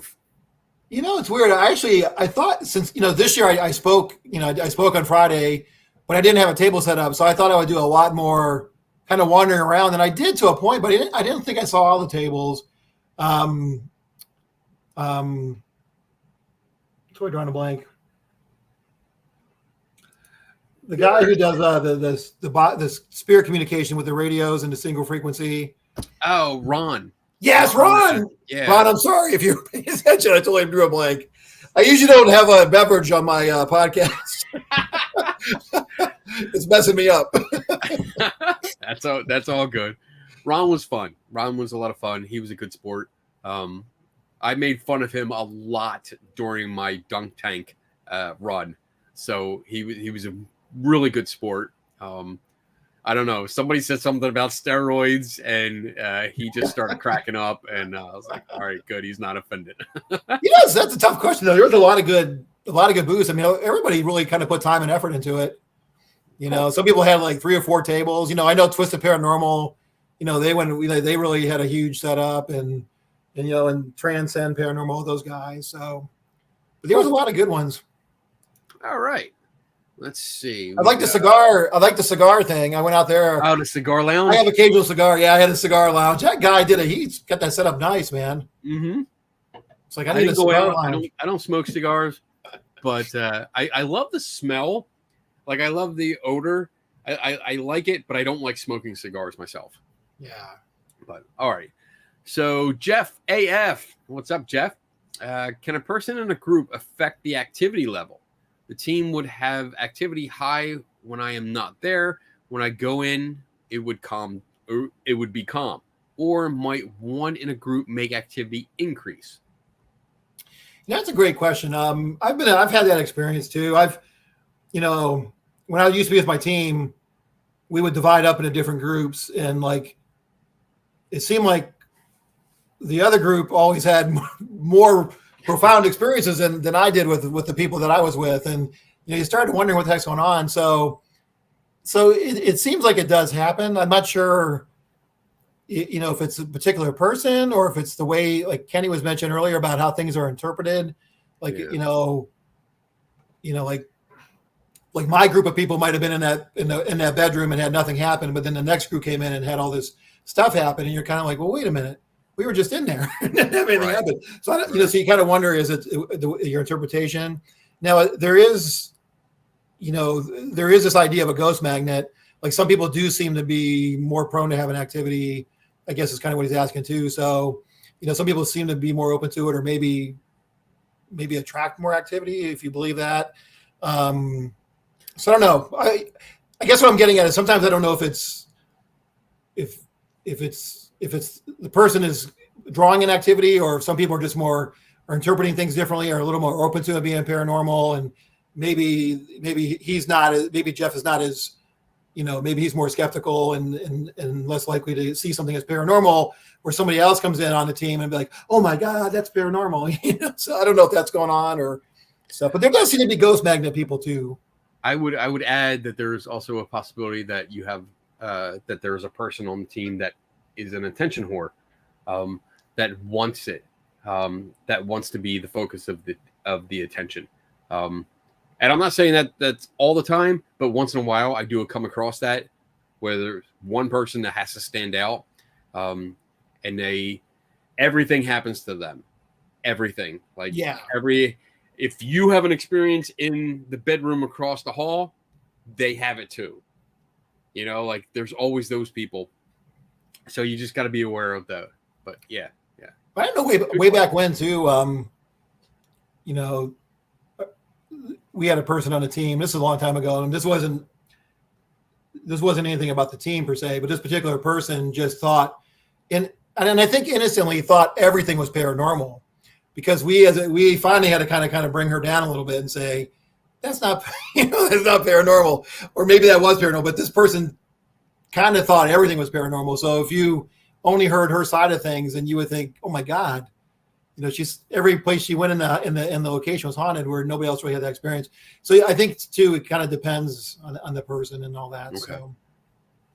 All right. Got 2 more questions to get through. We're down to like 5 minutes left in the show, but here we go. Red Man, why do EVP sessions always seem to be people asking ghosts questions and not the other way around? It's a great question. I know for me, when I've done EVP sessions, I'll ask, like, do you have questions for me? And then, play it back and see if you hear anything. I've never heard anything. But yeah. I don't know. I guess I got to think about this for a minute. So I guess you have to hear the ghost. How's the ghost going to ask you the question? I guess they would ask you on the recording when you listen back. Right. Yeah. It's a good question. I don't know about you, Kenny, but I can't think of any situations where the ghost asks a question back. Usually we're asking questions and looking for an answer. Right. So that's a good thing, though. But I know I have said, like, do you have any questions for me? And I've never got a response back for that one. So good. Fair question. Fair answer. All right. Last question. Redman, what science has proven ghosts need a box to talk through? Asking for a friend. Nice one. Well, there's no science that they talk through a box. So it's our experiences, right? It's just it's all the different experiences ghost hunting teams have. But I don't, to my knowledge, I don't think it's been scientifically studied that ghosts can talk through a box. I think it's a matter of necessity, or convenience, really, because I mean, you have recorders, digital recorders, analog recorders. I mean, because I started with cassette tapes and micro cassette tapes, and then I went to a digital recorder. But I mean, I think it was just there. Like, oh, what can we use this for? Let's record voices. Maybe we can record voices of ghosts, and it blossomed from there. And I think historically too, Kenny. I think when you go back in time, I think people discovered stuff on recordings that shouldn't have been there. And I think even like, was it you had the Tesla or something like that? When they first made their first radio, they heard stuff they weren't supposed to. They didn't know where it's coming from, even before there was other radios. So I think this kind of historically got to be a thing where spirits can speak through electronic devices historically, and then that's evolved into what it is now. Rod of voices. It was reel to reel. I can't say that word. Reel to reel recorders, where I think they were, and my memory's foggy on it, but they were recording bird songs or bird noises, bird calls, and allegedly got voices on the recording. And that was the first like modern EVP that was promoted as such. But I think from there, I mean, again, there was no controls over that. We have to look back and say, it was a recorder that was put out into the woods, and left alone. So we don't know what went on. But yeah, I mean, I don't know if they've done, like, there's been a hard science research of EVPs. I mean, they're definitely interesting. I'd have to, I don't know for sure. I'd be curious to kind of go back through and see if there's been like somebody who's really took a scientific approach with controls and, and trying to control the environment. I know there was a lady or a scientist in Italy who was doing stuff, I think with a soundproof room and a bunch of things like that. I can't remember her name though. I'm drawing a blank on it, but I think there has been some work on it, but all right. That's more EVP. I guess that's less good, talking through a box, unless you say the recorder's the box. So. Right. All right. We have reached the end of the show. I've had a lot of fun tonight. Yeah, me too, man. Been a good conversation. So for people that want to get in touch with you or know more about you, where can they find you? So on Facebook, I have the Haunted M.D. page. It's capital H Haunted M.D. Instagram is Haunted M.D. It's small h, and it has a little line between the end of Haunted and MD. And then I have YouTube is Don Molnar Haunted MD. I try to, answer comments, and I try to post interesting stuff. Although lately I've been a little bit lax posting stuff, but I try to post interesting evidence clips that I catch, or interesting topics like Kenny brought up about the corner of your eye and experts. And then I posted most recently, I think I posted about deja vu phenomenon and stuff like that. So anything that I think is kind of interesting for people and that's kind of interesting to me, I try to post. But yeah, so those are my social media. Cool. All right. So hang out for a couple minutes. Just want to do my announcements here. There's not. I want to give a shout out to. I'm going to put that up there. Shout outs to my patrons. And then the only thing I really have coming up is October 20th to 23rd. I'll be in Las Vegas, Nevada for SciCon, which is the big science conference. I'll be speaking on stage Friday, talking about how some, and some is in parentheses, how some believers and skeptics can work together and get along. And then I'm also going to touch on the some and why they can't get along. But besides that, that's the only thing I have for the rest of the year. And so my announcements are pretty short. The other thing is Saturdays, I do this other little show called Three Tortured Souls. And tomorrow night, I think we're talking about dream interpretation. So check that out. I'm pretty sure that's the topic, and I really have to do my homework tomorrow morning. So we'll get on that. It'll be me, Dave, and Tim. We'll be talking about that tomorrow night at 8 p.m. Eastern. So make sure you check that out. And then besides that, I think that's it. I don't have any other announcements. I don't have anything else. So I'm going to say have a good weekend. Don, stick around for a couple minutes. Don't go anywhere. Yeah, thanks for having me on, man. Anytime, dude. That was fun. It was a good conversation. Really good conversation. I enjoyed that. Everyone else, have a great weekend. Be safe. And remember, never stop learning. And I'll see you next week. Bye.